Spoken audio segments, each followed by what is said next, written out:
Percival Leslie Fairfoot. Percival, what? He's head man at Tri-Western Life Insurance Company in Eugene, Oregon. Oh, brother, with a name like that. What's bothering the dear boy, Pat? Exactly $50,000. Yeah, how'd he lose it? He didn't. He wants to give it to the beneficiary of a life insurance policy. What's the name of this beneficiary? Jonathan Doe, also of Eugene, Oregon. John Doe? That's Now, right. wait a minute. That's You right. sure this isn't a gag of some kind? Hardly. I have a photostat of the policy right here in front of me. Okay, Pat, I'll take your word for it.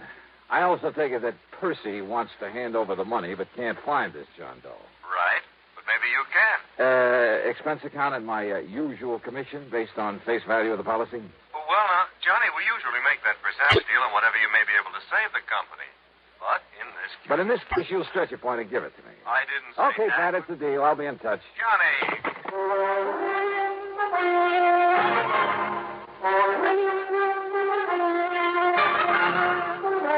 CBS Radio brings you Bob Bailey in the intriguing adventures of the man with the action-packed expense account, America's fabulous freelance insurance investigator. Yours truly, Johnny Dollar.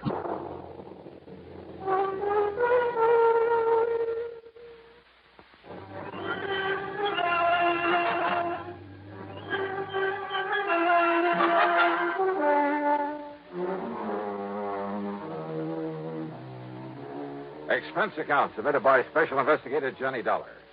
To the Tri-Western Life Insurance Company, Eugene, Oregon. Attention, Mr. Percival Leslie Fairfoot. Wow. Following is an account of expenses incurred during my investigation of the really gone matter. Percy Fairfoot. And a missing beneficiary by the name of John Doe. Oh, well, it's a living. So in spite of the late hour, item 1 is $162.85 plane fare, Hartford to New York to Portland, Oregon.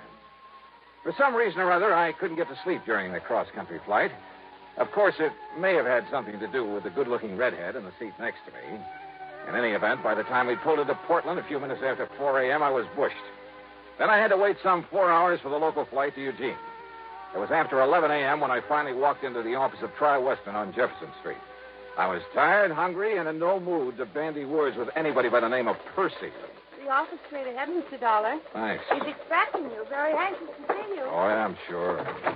Well, come in, Dollar. Close the door and come in and sit down.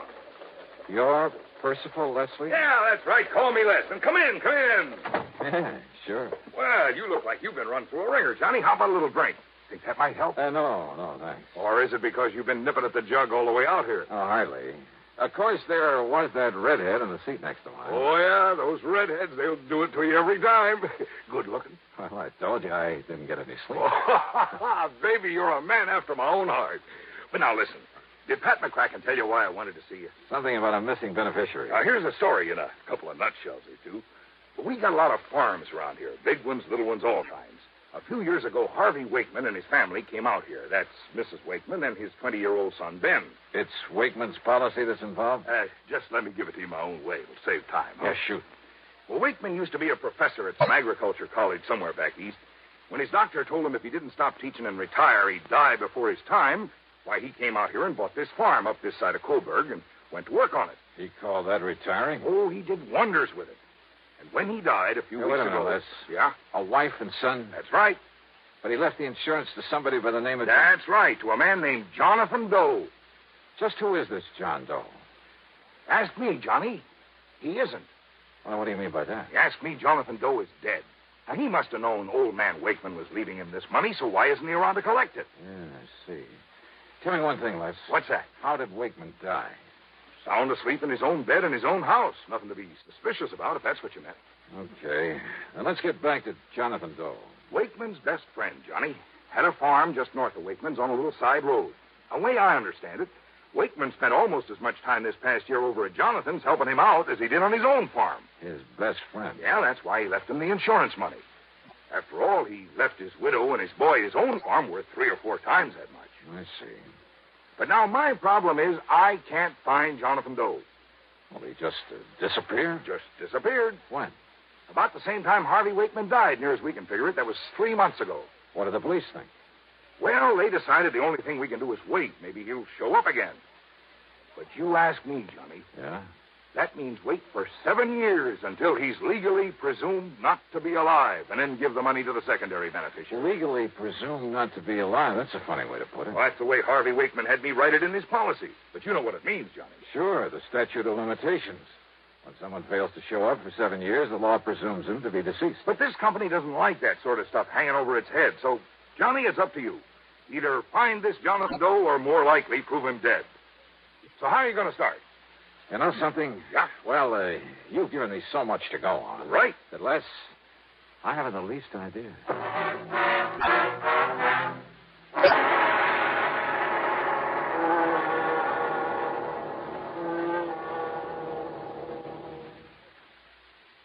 The really...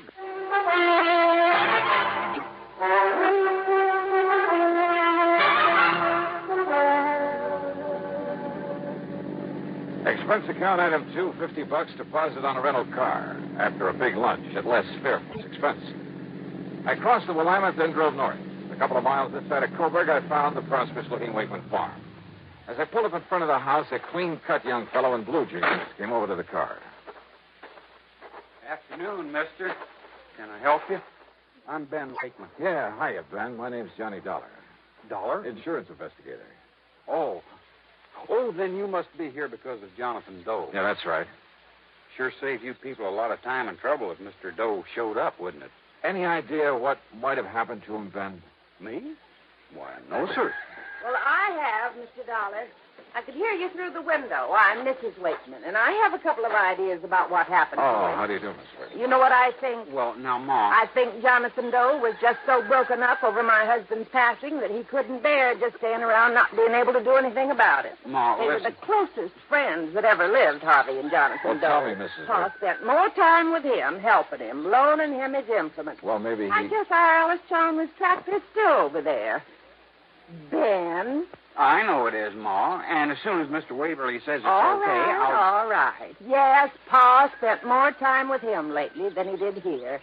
And with the shock of Pa's going, well, I just think he went away. Ma, I don't mean to argue with you, Ben, the more you say no, the more I believe it's true. You just know the best way to keep me thinking something is to say it isn't so. You're just like your father was. You said you had 2 ideas, Mrs. Wakeman. Well, of course, Mr. Dollar. Any reason why this Jonathan Doe wasn't just, well, murdered? Ma, please. Any reason you know of why somebody might have murdered him? Well, no, but just the same, it's a possibility, isn't it? What sort of a man was Jonathan Doe? Well, according to Pa. No, I mean in your own opinion. Well, you see, I just never did get around to meet him. Goodness knows I told Pa to invite him over here to Sunday dinner often enough. Ben? Sir? Well, that is, I never met him either. I offered to go over there with Pa a couple of times and maybe help him out, but... You want the truth, neither Ben nor I ever really saw his farm close up until they told us he'd disappeared. It wasn't that Pa kept us away from him. It's just... Well, who around here did know Jonathan Doe? Well, actually, I guess even we wouldn't have known about him if it hadn't been for Pa. That's true, Mr. Dollar. It's just that... Well, Kind of funny that they knew so little about Mr. Wakeman's closest friend and beneficiary of his insurance. But the more I questioned them, the more sure I became that they really didn't. More important, tired as I was, Mrs. Wakeman's constant jabbering nearly drove me off my rocker. So, after learning that the Eugene police had made what little investigation there was, I drove back to town, dropped in at headquarters. Well, you really should ought to talk to Sergeant Conroy, Mr. Dollar. He's the one really been out looking for that Jonathan Doe. John Doe, ain't that a laugh? Yeah. Well, is Conroy around here now? It's his afternoon off. I don't know where you'd find him. He'll be on duty 8 a.m. in the morning, though. Okay, thanks. I'll catch him there. Sure. I spent the rest of the afternoon contacting everybody I could think of who might have had some contact with Jonathan Doe. At the post office, I learned the delivery man had only seen him at a distance, driving Wakeman's tractor across the field. None of the merchants remembered his having ever come in. I drove out into the country again, talked with other farmers living nearby. None of them knew anything about him, nor had ever seen his face. I drove to his farm, went over the place with a fine-tooth comb. Result? Nothing. Except, perhaps, that it was obvious he'd never owned a cart or any livestock, nor many of the usual agricultural implements either. As a matter of fact, the Ellis Chalmers Mrs. Wakeman mentioned was the only motorized piece of... Wait a minute. No car. I went back to Eugene again, checked with ticket offices, bus, plane, and railroad. Nothing. I began to wonder if this John Doe ever existed. But then at City Hall, in the Hall of Records, I had that idea knocked right out of my head. Well, here are the records, Mr. Dollar. All in order. Now, look, tell me this. Did you ever see and talk to this man? Well, no. Well, who in this office might have talked to him? Well, I would have. But, you see... Hey, now, wait a minute. Where's his signature on these? Well, you see, they were all signed by Mr. Waverly. Waverly? Well, that's lawyer John Waverly had his power of attorney. Where'll I find him?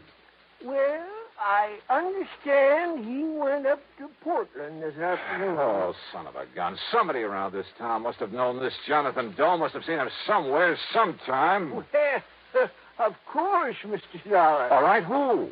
Well, now, that's something I just don't know.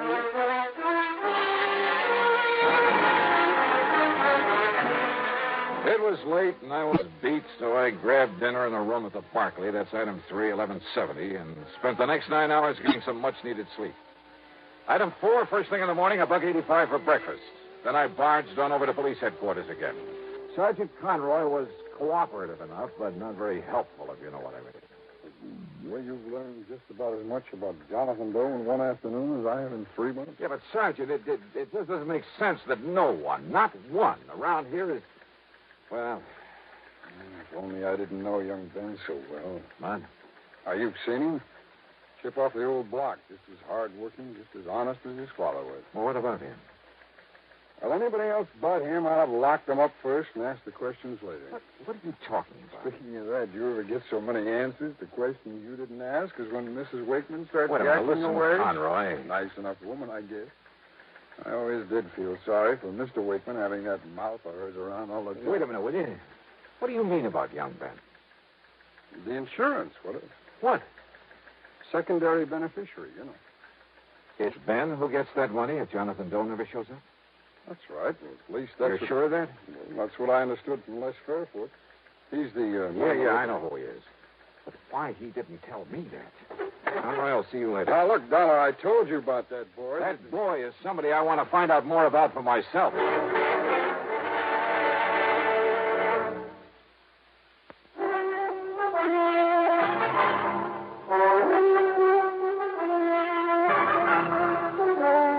Expense account item 5, 10 cents for a telephone call to Les Fairfoot. Johnny, you're not trying to tell me Ben could have killed Jonathan Doe to get that $50,000 7 years from now? Didn't he? Oh, I know that boy. I've known him for years. Or maybe he paid him off to disappear this way. When by simply staying around, he could get $50,000.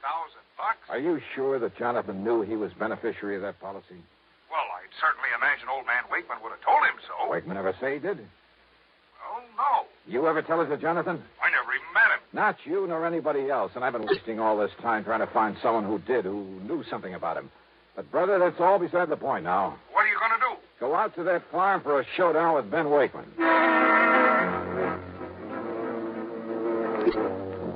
Showdown? I'm afraid I kind of made a fool of myself trying to trick that boy into confessing that he disposed of Jonathan Doe. He had an answer for everything. But I mean a straightforward, honest, eye-to-eye answer. As for his mother... Ben, who's worked so hard to take care of me and Pa ever since you first got sick, how can you say such a thing? It's all right now, Mother. It's just Mr. It's Dollar. just that he's accusing you of the most horrible, the most awful things, and he has no right to. Well, look, Mr. You think that Ben, this wonderful boy who's taken such good care of this farm, just like his father wanted, and who's even taken care of Jonathan's place ever since and taken care of us, I ought to scratch your eyes out for even thinking such a thing. Well, I'm sorry, Mrs. Wakeman. You'd better be, and you just better get out of here. Mother, If please. I had any sense, I'd sue you. I'd call up John Waverly and Wait tell a minute. him... Waverly? That's right. Lawyer Waverly. He was Dad's attorney, Mr. Dollar. Your father's too? Of course. Then he's the one I want to see. Just don't you worry about that. You just come around here like this anymore, and you'll see him in court. Mrs. Wakeman. Go on now, get out of here. Mrs. Wakeman. I may end up by owing you a big fat apology. You certainly will, but right But now... until I talk with this lawyer. Right now, you can just get out of here. Yes, ma'am.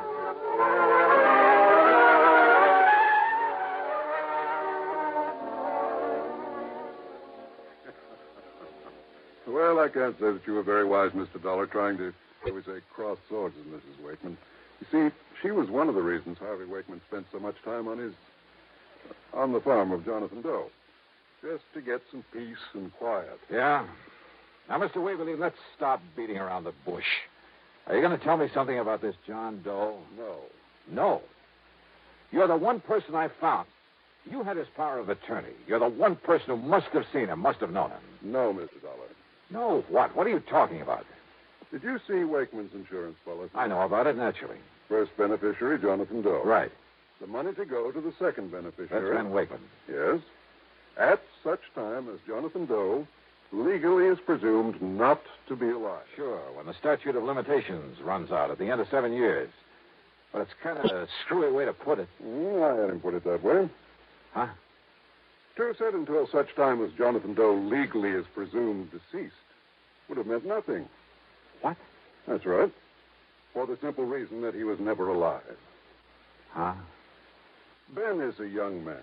His father loved him very dearly. The boy meant everything to him. Mr. Waverly. Wakeman knew he didn't have long to live. He arranged it so that his farm and the profits from it would pass to his widow and his son. Well, of course. But he wanted to do more for the boy after Ben had really reached maturity. And do it, incidentally, without seeming to slight his widow. So, by inventing this Jonathan Doe, putting the other farm in Jonathan's name, all of it completely legal, by the way. I attended to that myself. It means the $50,000 can't possibly go to Ben while he's still a kid. Exactly. Nor could his widow, and she's not the most level-headed woman in the world. Nor could she possibly upset the whole plan. And the other farm? I can show you papers in my files that will turn that over to Ben when he receives the insurance. Well, I will be a monkey's. Then this Jonathan was the real McCoy. A real John Doe. In the true legal sense. The fictitious name of a completely non-existent person. But for such a sound, logical, for such a good reason, Mr. Dollar, that I... Tell me. Yeah? Don't you agree it's best if neither Ben nor his mother find out about this until, say... until about 7 years from now? Yeah. Sure.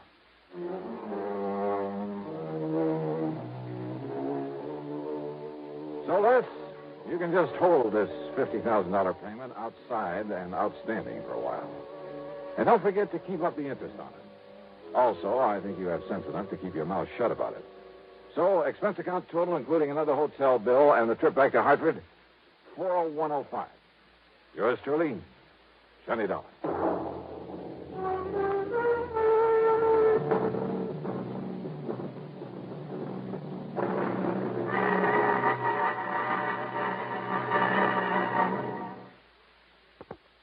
Now, here is our star to tell you about next week's story. Next week, a very clever device to cover a murder. And it almost worked. Join us, won't you? Yours truly, Johnny Dollar.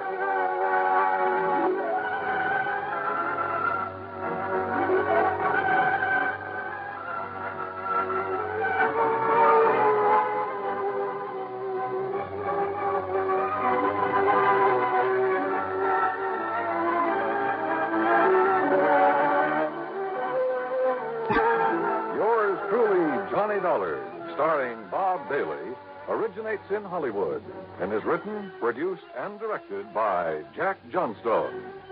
Heard in our cast were Virginia Gregg, Lawrence Dobkin, Marvin Miller, Sam Edwards, Junius Matthews, Stacey Harris, and Bart Robinson.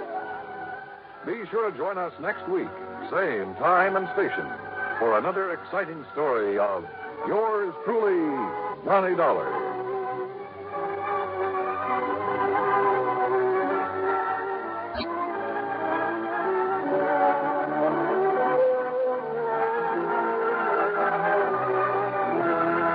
This is Dan Coverly speaking.